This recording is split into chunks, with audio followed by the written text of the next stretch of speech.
Will Kane. Yes, ma'am. Hypothetical. Okay. You leave your apartment to 4 friends to house sit for the weekend. Right. During that time, your television set, your big plasma screen TV that you watch your Cowboys games on or Right. whatever, 72 inches. is stolen. Right. Now, there are 4 people who were home at the time.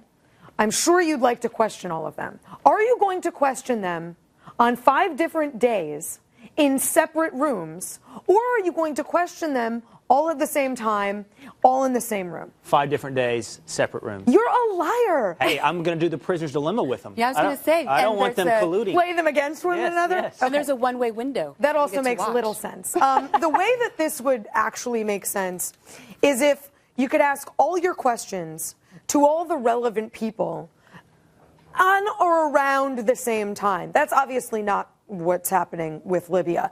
Let's just take a look here at what this investigation has started to look like and why people like Senator McCain are calling for one big kind of Watergate-style hearing. The 4 players involved in this, the agencies that people want to ask questions of, are the State Department, the CIA, the FBI, and the Department of Defense. Now, the people who are asking the questions vary. We've got the House Oversight Committee, the Senate Foreign Relations Committee, Senate Intelligence Committee, House Intelligence, House Foreign Affairs, Senate Homeland Security, and Government Affairs Committee.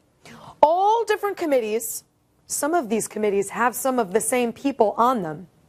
And the way they're going to ask these questions is on the following calendar dates.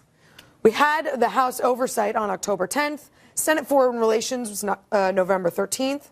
Today, November 15th, were these 3 guys. These 2 guys will go again tomorrow. Those will be closed. That's where David Petraeus is scheduled to speak. December, we'll see the House Foreign Affairs Committee. And these 2 guys, we don't know yet, but they're sniffing around. They want some attention. Now, this could expand. I mean, we could have other committees and other bodies asking for information about this timeline. But so far, this is the mess we have. And it's why people like John McCain are concerned that we won't get enough answers out of all of these hearings and this mishigas over there. And I think it's clear from all of that activity and the dates and the people involved that we're going to see certain people answering one way, other people answering another, these groups, these agencies throwing each other under the bus, pointing fingers, and we're not going to get to the bottom of it. Buck, what are your expectations when all is said and done, probably sometime next calendar year? What are we going to know?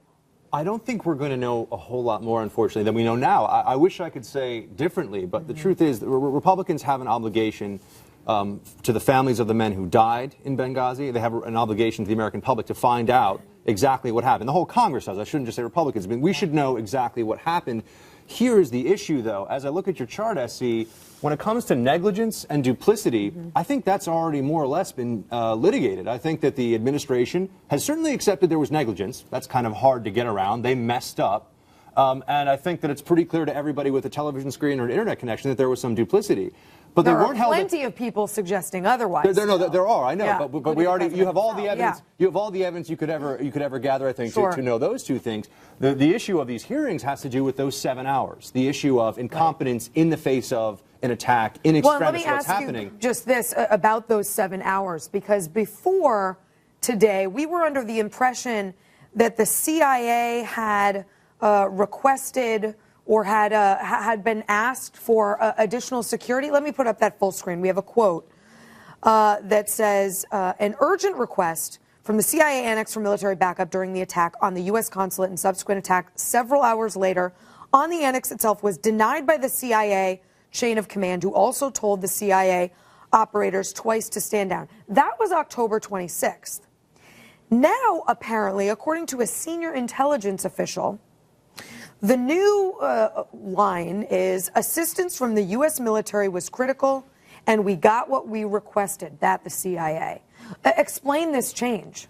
Well, we don't know. And this is, again, part of the problem. This is part of when you have hearings behind closed doors like this, you can only, you're going on the press reports here. What we do know is that a U.S. ambassador on the ground and 3 other Americans died. And we know that he, for example, was the responsibility of the State Department specifically. And the U.S. military isn't necessarily reliant, and the State Department's not reliant upon any plea for help from the ground. If they know there's a problem, there's an obligation for them to actually do something. My worry here is this. People are hoping that there'll be a moment, I think, in these hearings where it's found out that President Obama asked Valerie Jarrett in the Situation Room or somebody like that. I'm just making this up. It sounds like Clue.